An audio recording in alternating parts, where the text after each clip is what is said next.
Hello everyone, जय श्री राम। कैसे हैं आप लोग? मुझसे पूछा गया है समाधि वाले बाबा के बारे में कि आखिर वो कौन थे। तो जितना मुझे पता है मैं ज़रूर बताऊंगी। मध्य प्रदेश के बरहा गांव में ये जगह है और वहाँ पे जहाँ हाथीवान महाराज का मंदिर है ना, वहीं पे समाधि वाले बाबा का भी स्थान दिया गया है। तो हम जिनको समाधि वाले बाबा कहते हैं उनका वो समाधि स्थल है। कहा जाता है कि वो आध्यात्मिक आत्म शांति के लिए सभी लोगों के समक्ष बोलकर जीवित समाधि लिए थे वहाँ पे वो। तो उसके वजह से वहाँ पे वो बहुत प्रख्यात हुए।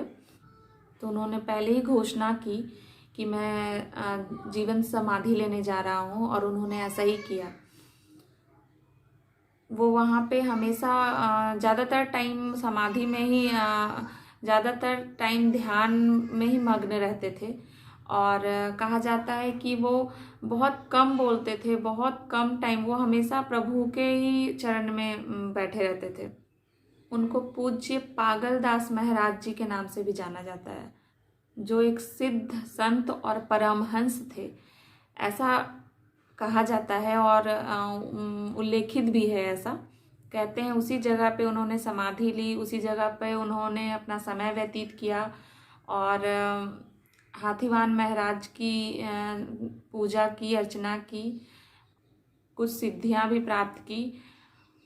तो उन्हें इसलिए सिद्ध संत का नाम भी दिया गया है और इस वजह से वहाँ पे लोग जाते हैं। और कहा जाता है कि गुरुशरण जी के पिताजी जो थे वो भी छोटे बचपन में ही जब भी वहाँ जाया करते थे, हालांकि उनका वहाँ पे गांव है, तो वो जब भी गांव जाते थे ना तो गुरुशरण जी को अपने साथ लेकर जाते थे वहाँ पे और दर्शन करवाते थे। और वहीं की महिमा से उनको ऐसा मतलब एक तो गुरु जी का नाम ही गुरुशरण जी है, तो नाम का तो प्रभाव ऐसे भी पड़ता है, हम सभी जानते हैं। तो नाम से भी और बचपन से ही उनमें भक्ति थी और वही भक्ति भाव उनमें आगे जाकर बढ़ते चली गई। हाथीवान महाराज का उनको आशीर्वाद प्राप्त हुआ, समाधि वाले बाबा का उनको आशीर्वाद प्राप्त हुआ और वो लोक कल्याण के लिए कार्य करने लगे। दूसरा, रक्षा सूत्र के बारे में बताना चाहूँगी। रक्षा सूत्र बहुत लोग बोल रहे थे कि रक्षा सूत्र भी बांधना जरूरी है क्या। तो रक्षा सूत्र गुरुजी हर एक व्यक्ति को बोलते हैं बांधने और इसमें कोई पैसा नहीं लगता। हाँ, आप 11 रुपये दक्षिणा के रूप में दे सकते हैं, क्योंकि हम ऐसे भी पंडितों से जब रक्षा सूत्र बांधते हैं हाथ में पूजा के टाइम में, तो हम कुछ दक्षिणा पंडितों को दिया करते हैं। तो आप रक्षा सूत्र बांध लें, आपको जो इच्छा आप दे सकते हैं, 11 रुपये, 21 रुपये, है ना। और नहीं इच्छा तो है तो ना दें। तो वो रक्षा सूत्र बांधना सबको ज़रूरी होता है और उस रक्षा सूत्र को हमेशा हर एक अमावस्या में नीम वृक्ष पर बांधा जाता है। और नीम वृक्ष पर बांधते समय ये मतलब अपनी जितनी भी समस्याएं हैं ना, उनको बोलते हुए परिक्रमा 5 से 11 परिक्रमा करनी होती है। उससे भी ज़्यादा जितने लोग सामर्थ्य हैं कर सकते हैं उतनी परिक्रमा करते हैं नीम वृक्ष की और अपने वो रक्षा सूत्र को उस पेड़ पर ही बांध देते हैं। अपनी सारी समस्याओं का निवारण के लिए उनसे प्रार्थना करते हैं, बालाजी महाराज से प्रार्थना करते हैं और नीम वृक्ष पर भी प्रार्थना किया जाता है।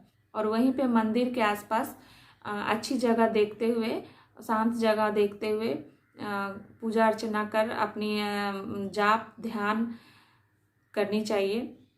नीम वृक्ष के पास ही एक श्रीकार सदेव मंदिर है, छोटी सी मंदिर है। उसमें महिलाओं को नहीं जाया जाता है, मतलब उनका जो पिंड बना हुआ है ना, तो उसके ऊपर महिलाएं नहीं चढ़ती हैं, ना ही मतलब अंदर ऊपर चढ़ती हैं, उसके ऊपर जाती हैं। वहाँ महिलाओं को सख्त मना है और इसका कारण तो मुझे नहीं पता, लेकिन वहाँ महिलाएं जाती तो हैं लेकिन दूर से नीचे से ही प्रार्थना करती हैं, प्रणाम करती हैं, दर्शन करती हैं। उनकी पूजा महिलाएं करती नहीं हैं और उनके मंदिर के समक्ष जाती भी नहीं है। तो दूर से ही या नीचे से ही उनके फेरे ले लेते हैं या फिर प्रणाम कर लेते हैं, दर्शन कर लेते हैं।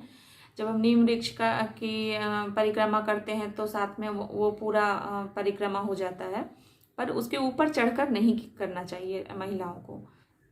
उस मंदिर में कारस देव नाम के भगवान की पूजा होती है, और ऐसा कोई विधान नहीं बताया गया उनकी पूजा के लिए कि मतलब अलग से कुछ वहाँ पे ऐसी पूजा होती है। वहाँ पे सिर्फ लोग दर्शन ही करते हैं, प्रणाम करते हैं और चले जाते हैं।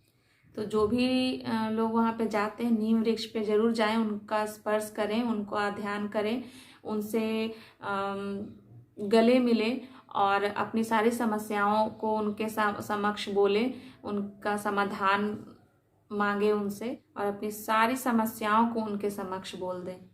नीम वृक्ष के जब हम फेरे लेते हैं तो ध्यान करें कि पंडोखर महाराज, बालाजी महाराज, हाथीवान महाराज का नाम लेते हुए अपने सारी समस्याओं को बोलते हुए उनके समाधान के लिए प्रार्थना करें। ऐसा वहाँ का ये नियम है पूजा का, और जितने भी लोग जाते हैं ऐसे ही करते हैं। तो मुझसे ये 2 चीज़ें पूछी गई थी, मैंने इसका जवाब आप लोगों को दिया और जितनी मुझे जानकारी थी मैंने दिया।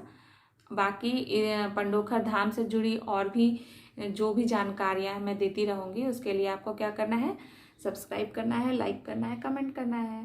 Thank you. जय श्री राम।